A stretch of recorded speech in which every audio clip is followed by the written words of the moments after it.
Good morning. It's been a couple of months since I've done Out on the Scooby. I had a couple of hours, well, I had two 3-hour slots over Christmas that I could just get on. Got inside at tub made on the rear. I've took off a seatbelt bracket and another bracket up here that I didn't need. I've treated it with the Hydrate 80. So the rear quarter is ready to be bonded on, but I still need to make a couple of brackets for the bumper. It's not to be mounted because they're mounted in the rear arches. It's just literally just to hold them in place in the middle, and then they're not floating about. So I've just cut out this rear quarter panel. I'm just starting to clean up all the edges ready for welding. There's a couple of, this is why I like doing this is why I'm glad I'm going this far. Inside here, there's a couple of bad rust patches that I've started. So I'm going to clean them up, treat them, and hopefully it's just surface rust.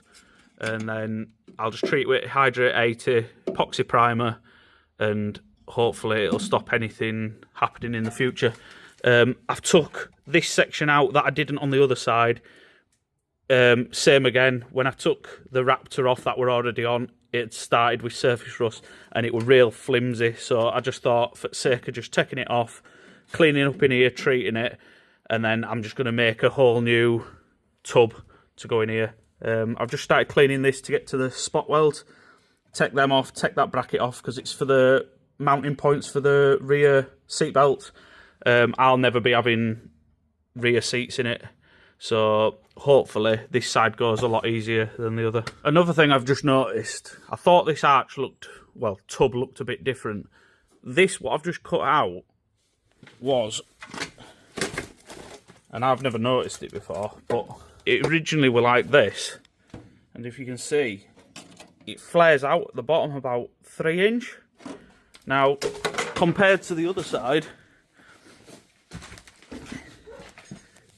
it's one flat tub across, so I don't have a clue what that's for, but all I'm thinking of is for wheel clearance.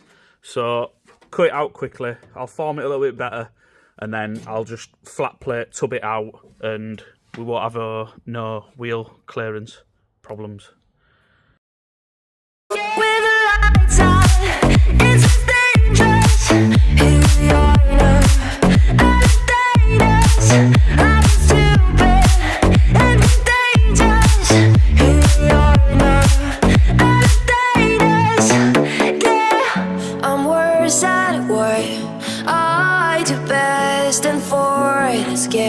I feel blessed. Our little group has always been a little bit just to get the curve. So I've got it nearly up there. I just need to form it a little bit more over there.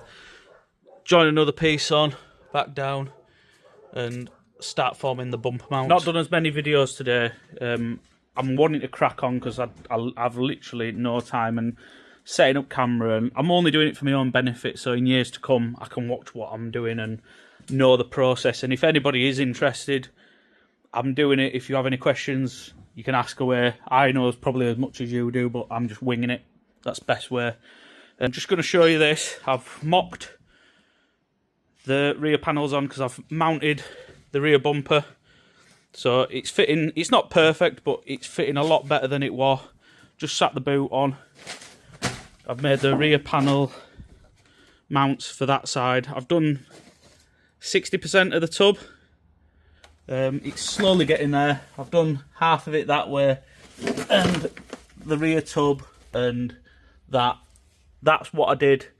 It's not even cleaned or anything, it's just plated and in there. It needs flattening off, filling, and then all the under Raptor off. I'm starting afresh. I'll show you this while I'm here.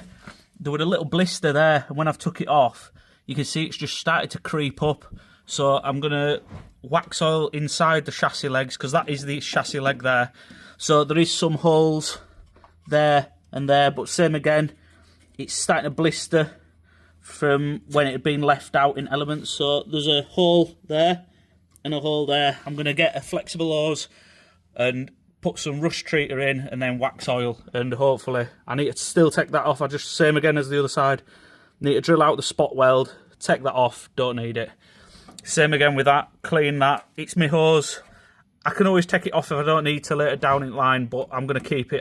I want to keep standard braided hoses on it just to make it simple. But I've got half of it done down, and then need to do that, infill a piece at the bottom and make a proper mount for the bottom. That door's on. Same again. The panels aren't fully lined up, but it is better than it was. And I've been having problems with these joints, the panel gaps. I'm going to have to pack just the hinge ever so slightly. With it being fiberglass moulds, and they're never going to be perfect, but to match that and that one when the front door's on. But that is literally when it's all finished and done, and when I'm doing all panel gaps. Boots on, the spoiler's there, ready to be bonded on and bolted up, and then it should start looking a little bit better, but I'm pleased with how it's going to come. One thing I've noticed on the WRC cars, the exhaust comes out of the right hand side, so I'm still torn whether to do an original underslung fuel tank, but I think I'm going to go with fuel cell in the boot, and I think it'll just look neater, and then I've got a lot of space underneath that I can run the exhaust pipe to wherever I need.